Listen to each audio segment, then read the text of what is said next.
नमस्कार दोस्तों, SN2 क्लासे में आप लोगों का स्वागत है। आज हम लोग स्टार्ट करते हैं कि जो हमारा चैप्टर नंबर फर्स्ट का लेक्चर सेकेंड, जो कि लास्ट क्लास में हम लोग पढ़े थे पदार्थ और कुछ वैज्ञानिक के नाम भी हम लोग देखे थे। तो आज हम लोग पढ़ेंगे उसके आगे, जो कि हमें पदार्थ को दो कैटेगरी में बांटे। पदार्थ क्या होता है? जिसका कुछ ना कुछ वेट हो, जिसका कुछ द्रव्यमान हो, कुछ स्थान घेरता हो, उसे हम पदार्थ कहते हैं। जैसे पदार्थ बस प्रकाश से इतना हमारा पदार्थ नहीं है। तो बताओ फिर इसको हम दो कैटेगरी में बांटे थे, एक भौतिकी आधार पे, एक रासायनिक आधार बांटे थे। अब रासायनिक आधार पे तो हम लोग पढ़ लिए थे, रासायनिक आधार पे शुद्ध पदार्थ था और एक हमारा मिश्रण था। शुद्ध पदार्थ को हम पढ़ लिए थे और मिश्रण को पढ़ लिए थे। लेकिन अब हमें पढ़ना है भौतिकी आधार पे। लेकिन भौतिकी आधार पे हमारा ठोस, द्रव, गैस, बोस-आइंस्टीन कंडीशन, प्लाज्मा अवस्था, ये 5 अवस्था होती हैं, हमारा भौतिकी आधार पे होती हैं। लेकिन इसको पढ़ने से पहले हमें थोड़ा बहुत जानकारी होना चाहिए अंतराणविक बल के बारे में, क्योंकि इनमें हमारा ठोस होता है, जो ठोस में अंतराणविक बल लगता है, वो बल हमारा क्या होता है उसको हम लोग देख लेते हैं। अंतराणविक बल होता क्या है?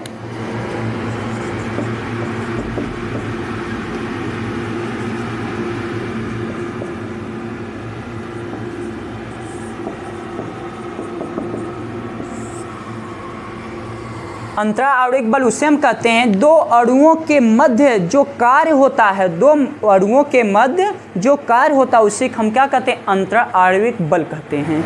जैसे कि मान लीजिए एक अणु है, एक अणु है।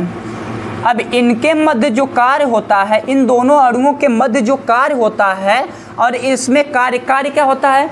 जिसमें एक बात बताओ, कार्य हमारे द्वारा किया जाता है और हमारा बल क्या होता है? बल उस पर लग रहा है, उस पर बल लग रहा है। तो इसका मतलब हम जिस दो अणुओं के मध्य कार्य हो रहा है, तो इसका मतलब उसके अंदर बल भी लग रहा है, उसके अंदर बल भी लग रहा है। जब इसके अंदर हमारे अणुओं के अंदर आपस में बल भी लग रहा है, तो इसी हम क्या कहते हैं? अंतराणविक बल कहते हैं।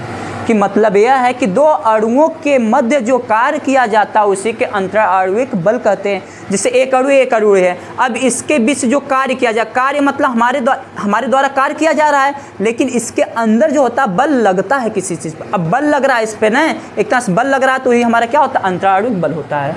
अब उसमें हमें अंतराणविक बल हमें क्लियर कि दो अणुओं, एक बात ध्यान रखना, अंतराणविक बल हमारा मजबूत कहाँ होता है? जहाँ अणु बिल्कुल पास पास होते हैं, जहाँ उनके बीच की दूरी 0 होती है, वहाँ अंतराणविक बल सबसे अधिक होते हैं। और जहाँ अणु थोड़ा दूर दूर होते हैं, वहाँ पे अंतराणविक बल कम हो जाते हैं। क्योंकि जैसे ही हमारे अणु पास आ जाते हैं, उसमें बीच की दूरी ख़त्म हो जाती है, 0 हो जाती है, वहाँ अंतराणविक बल बहुत मजबूत हो जाते हैं।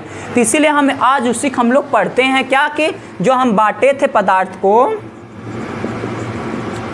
पदार्थ को दो कैटेगरी में बांटे थे, भौतिकी आधार पर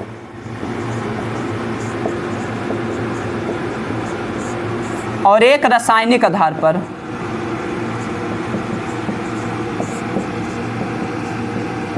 इसको तो हम लोग पढ़ लिए हैं, ये हमारा पढ़ लिए रासायनिक आधार, जो कि हमारा शुद्ध पदार्थ और मिश्रण, इसको हम लोग पढ़ लिए। इसको हमको पढ़ना, इसमें आता था हमारा ठोस, द्रव, गैस, एक प्लाज्मा, और पांचवा हमारा बोस-आइंस्टीन कंडीशन, जो कि इस पर भी रिसर्च चल रही। तो ये हम 4 आज हम लोग इसको क्लियर करते हैं, जो कि इसमें हमारा क्या होते हैं? बल लगते हैं। एक बात बताइए आप, ये हमारा ठोस है, तो अब बताओ ठोस होता क्या? जिससे ये हमारा क्या लगता है? ठोस है। ठोस के जो हमारे अणु, उनके बीच अणु जो होते हैं बिल्कुल पास पास होते हैं ना, उनके बीच की दूरी क्या होती है? बिल्कुल 0 हो जाती है। उनके बीच की दूरी क्या 0 हो जाती है, तो वहाँ अंतराणविक बल बहुत मजबूत हो जाता है। तो इसीलिए जो हमारा ठोस होता है, ठोस में हमारे क्या होते हैं? अणु बिल्कुल हमारे पास पास एकदम सटे रहते हैं ना। जब सटे रहते तो वहाँ पे क्या होता है? हमारा अंतराणविक बल अधिक हो जाता है। तो आप बताइए कि ठोस है, अब ठोस को अगर हम गर्म करते हैं, यहाँ पे क्या करते हैं? उच्च ताप देते हैं। अगर गर्म किया जाता है, अगर हम इसको गर्म करते हैं, अगर गर्म करते हैं तो हमारा क्या, बर्फ अगर है तो इसको गर्म करते, बर्फ ठोस में है ना, तो इसको गर्म करेंगे तो हमारा केस में चेंज हो जाएगा, द्रव में चेंज हो जाएगा, लिक्विड में चेंज हो जाएगा। जब इसमें चेंज हो जाएगा ये, तो इसी को बोलते हैं गलनांक। इसी का नाम है गलनांक, जो गलता है, जिसे बर्फ गल जाता है नहीं धीरे धीरे, अगर हीट उसको मिलती गलने लगता है ना, तो इसीलिए अगर यहाँ पे ठोस को हम गर्म दिए, हीट दिए बाहर से, तो यहाँ पे क्या हो जाता है, ये गलना चालू हो जाता है, जिसका नाम है गलनांक। और गल के क्या बन जाता है, द्रव बन जाता है।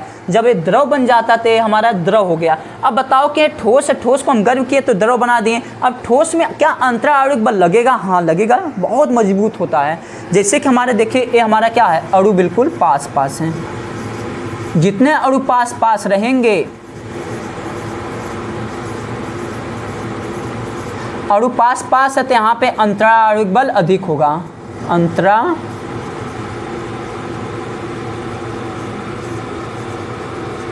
बल अधिक होगा।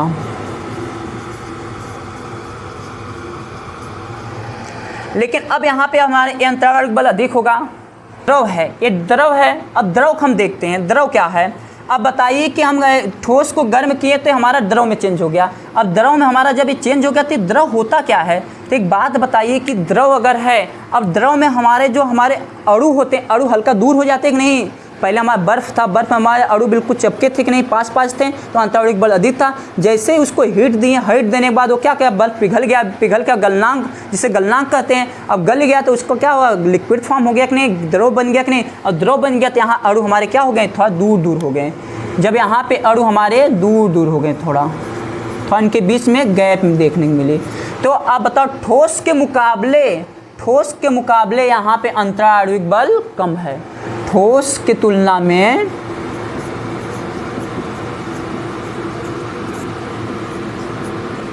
अंतराणविक बल कम है।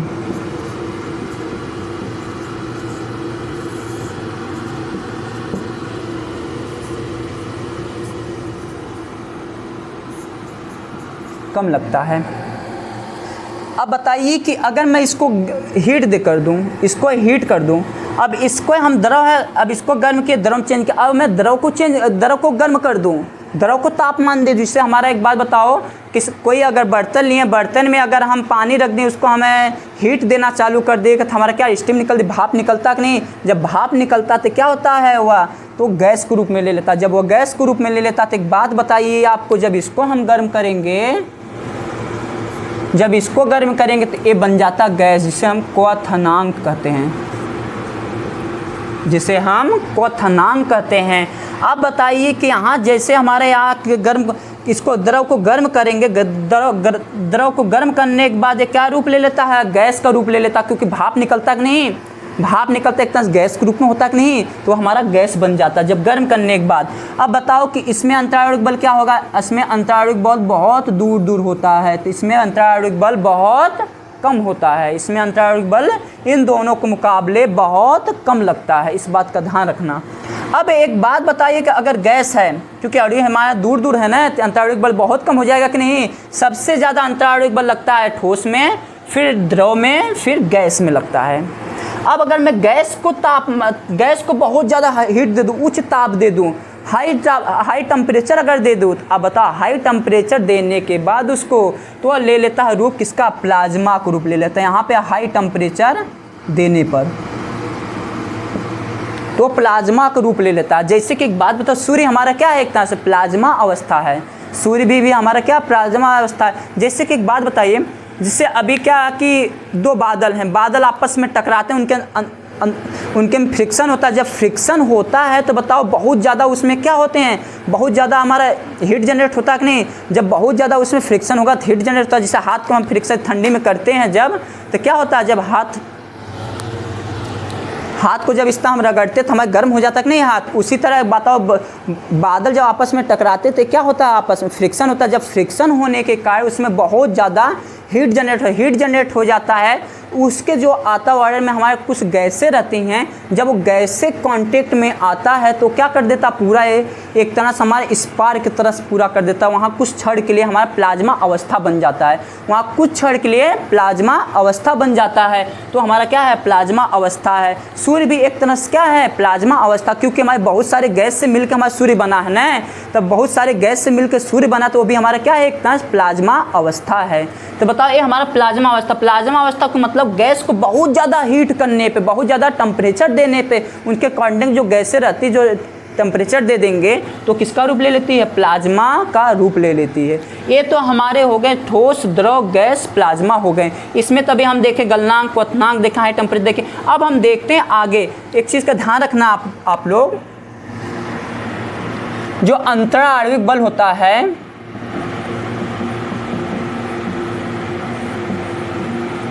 ठोस में सबसे अधिक होता है, फिर द्रव में कम होता है, फिर गैस में सबसे कम होता है। इस बात का ध्यान रखना। अब हम देखते हैं ठोस होता क्या। ठोस हमारा किसे कहते हैं, ठोस किसे कहते हैं उसको देखते हैं हम।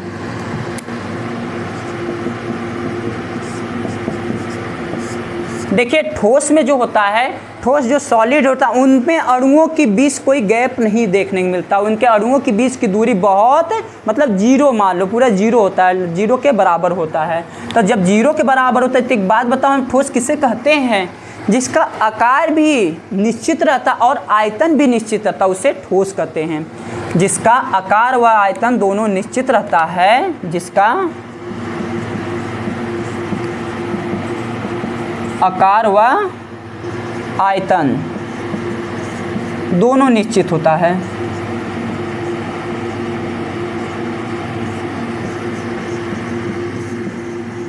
उसे ठोस कहते हैं।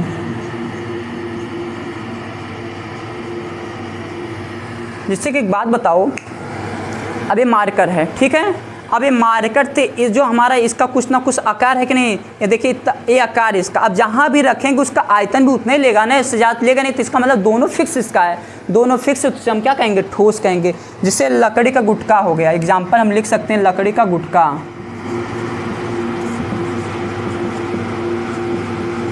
अब लकड़ी जो है, लकड़ी इतना ठोस है ना, उसको एक बात बताओ, जितना उसका शेप है, अब उस शेप को हम क्या करेंगे, जब शेप उसका आकार जो आप जहाँ रखेंगे उतना ही आयतन लेगा नहीं, इसलिए उसका लकड़ी का गुटका हमारा क्या, ठोस बोलते हैं। इस तरह हमारे ए मार्कर भी हो जाता है। जो भी हमारा बहुत चीज़ें हमारे क्या होती है, जो हमारे जिसका आकार व आयतन दोनों होता है, दोनों निश्चित होता है, उसे हम ठोस कहते हैं। अब हमारा देखते हैं दूसरा द्रव, लिक्विड।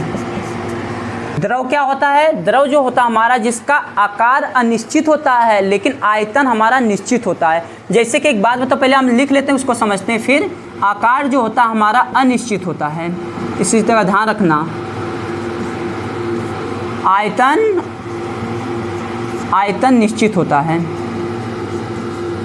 उसे द्रव कहते हैं। जैसे कि एक बात बताइए कि अगर मान लीजिए 1 लीटर बोतल है, जिससे मान लीजिए 1 लीटर बोतल है, अब 1 लीटर बोतल है तो इसमें 1 लीटर पानी आएगा, तो बताओ इसका जो आकार है, तो 1 लीटर का आकार है ना पूरा, इसमें जितना पानी आएगा, कितना आएगा, 1 लीटर पानी आएगा। अब इस वाले बोतल को जितना इसमें पानी आएगा हम दूसरे बोतल में डाल देंगे, मान लो 2 लीटर वाले बोतल में डाल देंगे पानी, तो बताओ कि उसका क्या करेगा, उसका आयतन घेरेगा ना। जब उसका आयतन घेरेगा तो एक बात बताओ, क्या इसका जितना 1 लीटर पानी था, क्या उस वाले हम दूसरे बोतल में जब डालें तो उसका हमारा क्या 2 लीटर था ना, तो उसमें हमारा आकार दूसरा आकार था, 2 लीटर का दूसरा आकार हो जाएगा ना। तो बताओ कि बस उसका क्या है, हमारा आकार तो अलग अलग हो गया दोनों की, नहीं, जब आकार दोनों अलग अलग हो गया, बस हमारा क्या निश्चित रहा, हमारा सिर्फ हमारा आयतन, क्योंकि आयतन जितना इसमें 1 लीटर पानी था तो उसमें भी 1 ही लीटर पानी रहेगा, ऐसा ना 2 लीटर पानी उसमें हो जाएगा, 2 लीटर वाले बोतल में 1 ही लीटर पानी आएगा, तो ये हमारा आयतन जो रहेगा 1 ही लीटर तक घेरेगा, ना कि हमारा वो 2 लीटर तक पूरा घेरेगा, बस 1 लीटर तक घेरेगा। तो इसलिए हम बोलेंगे इसका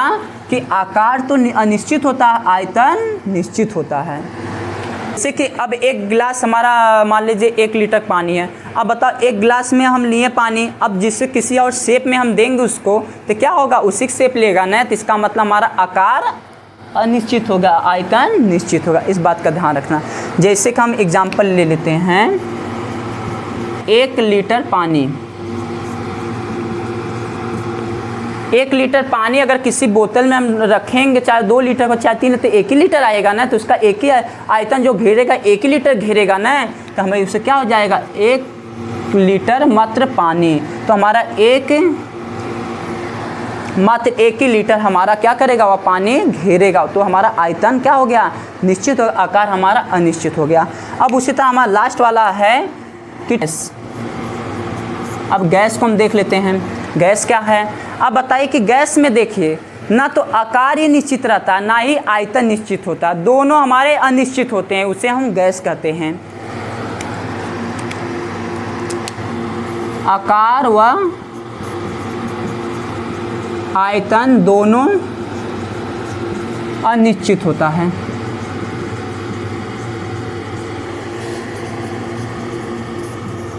उसे गैस कहते हैं। जैसे कि एक बात बताओ, मान लीजिए एक परफ्यूम है, ठीक है, अब उसको हम मारेंगे तो बताओ कि अब उसमें से निकल रहा है, थोड़ी सी गैस निकले, पूरे रूम भर घेरेगा ना, पूरे एरिया घेरेगा कि नहीं, पूरे आयतन घेरेगा कि नहीं। जब पूरे आयतन घेरेगा तो क्या हो गया, उसका शेप ले। जैसे मोमबत्ती अगरबत्ती हम जला रहे हैं तो जल रही है अगरबत्ती, तो बताओ वो जलेगी पूरा रूम भर जाएगा ना, रूम भर जाएगा। जिसका जितना वो रहेगा पूरा रूम भर हो जाएगा कि नहीं, तो इसका पूरा फैल जाएगा कि नहीं, जहाँ तक जाना होगा वहाँ तक फैलेगा कि नहीं। तो इसलिए हमारा आकार ही निश्चित रहता ना ही उसका आयतन ही निश्चित रहता है, तो उसे हम गैस कहते हैं। ये तो हमारे ठोस द्रव गैस हो गए, ठीक है।